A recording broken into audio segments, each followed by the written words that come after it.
Peace fam, Pharaoh never time again, back again with another video. Make sure to hit the like button if you're here. Now, I want to thank you guys for being a part of the community again.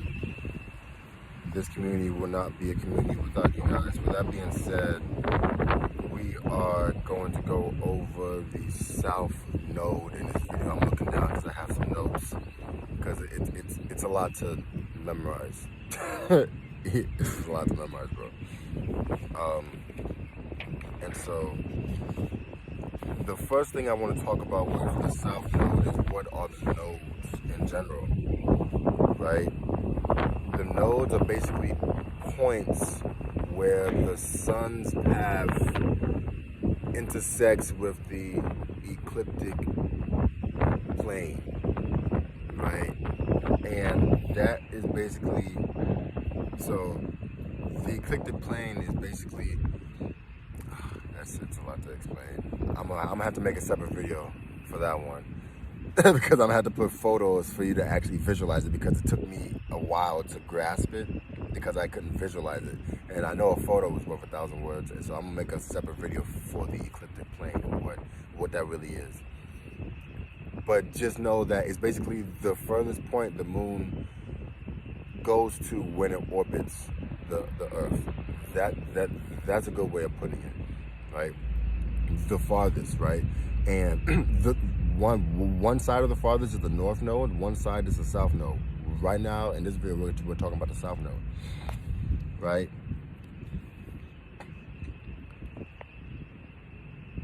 If you're watching this around April 30th or around that time, we're about to experience a solar eclipse.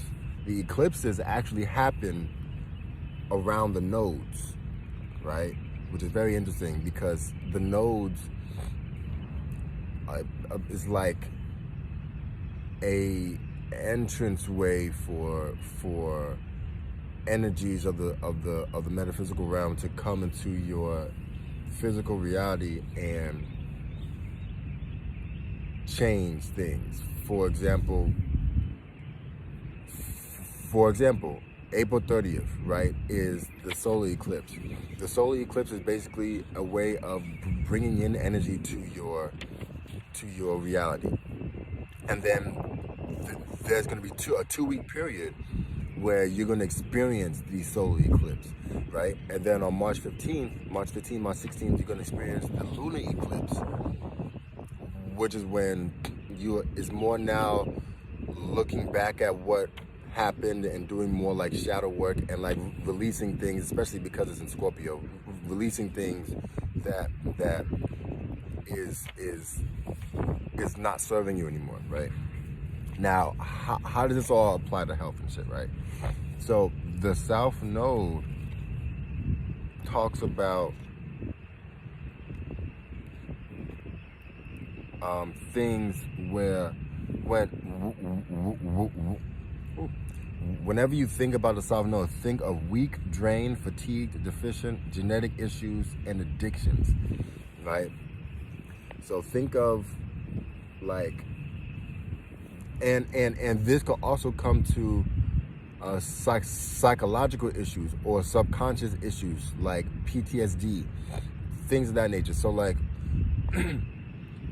my South Node is in Gemini. The South Node in Gemini, from my experience, can indicate issues of the lungs that you are, well, issues of the lungs, but also issues of the mind, or also issues of the nervous system where you are not really sure where it's coming from. Like, it could be trauma.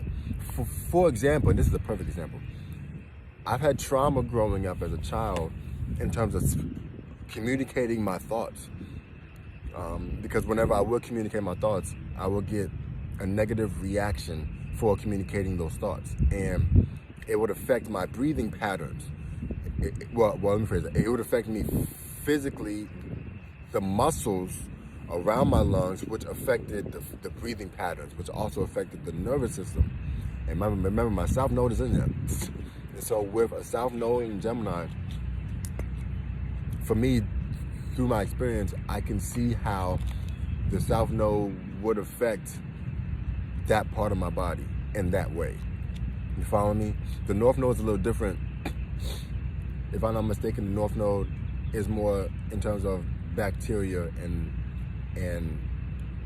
pathogens that are not like readily known to modern medicine, right? But that's beside the point. We're talking about the South Node, right? So yeah, that is basically how the South Node works, right? And you want to, and like I said, this is the basic video. I'm going to go more into how the South Node goes into, works with Aries, or works with Gemini, or works with Sagittarius, etc., right? This is a basic video so that you can get a better grasp of what the South Node is, or what the node even is, right?